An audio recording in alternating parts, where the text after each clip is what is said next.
បងប្អូនរួមជាតិនិងមិត្តទាំងឡាយជាទីគោរព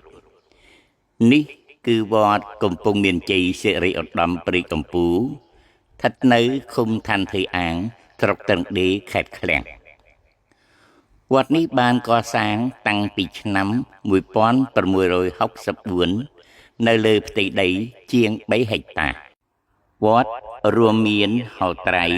កុដិឧបដ្ឋានសាលានិងព្រះវិហារ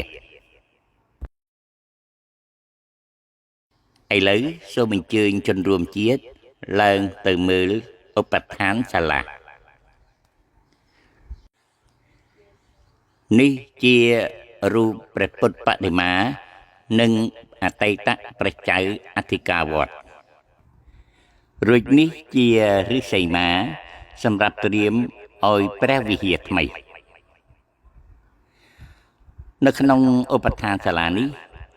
យើងឃើញមានភាពធំទូលាយនិងត្រជាក់ស្រួលណាស់នេះជាព្រះចេតិយរបស់អតីតព្រះចៅអធិការព្រះឧបជ្ឈាចៅមុំព្រះអង្គជាអតីតព្រះមេគុណខេត្តហៅយ៉ាងឥឡូវសូមអញ្ជើញជនរួមជាតិឡើងទៅមើលព្រះវិហារថ្មីព្រះវិហារនេះមាន2ជាន់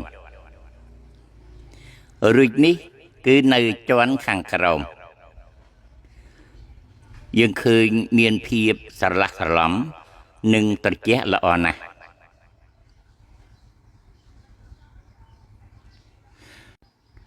នៅខាងកើតទ្វារព្រះវិហារ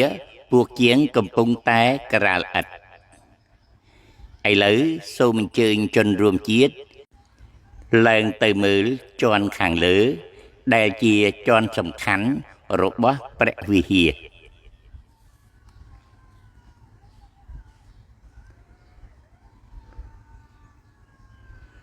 នៅទីនេះជាងគំនូរកំពុងតែគូរពុទ្ធប្រវត្តិនៅតាមជញ្ជាំងអំពីការកសាងព្រះវិហារនេះព្រះតេជប្រគុណចៅខណ្ឌជាពហុសោតមានធរដីកាថាការកសាងព្រះដំបងគឺថានៅថ្ងៃច័ន្ទ14កើតខែបោះ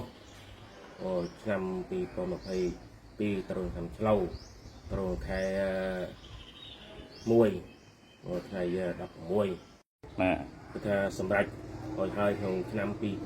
2026ដើម្បីធ្វើពិធីបញ្ចុះខណ្ឌសីមាឲ្យតន់នៅក្នុងឆ្នាំ2026ដល់នឹងទៅដល់នឹងនៅថ្ងៃ14កើតខែផលគុណត្រង់ថ្ងៃខែ3ឆ្នាំ2026សង្ឃឹមថាពេលកសាងសម្រេចព្រះវិហារនេះវត្តព្រែកអំពូល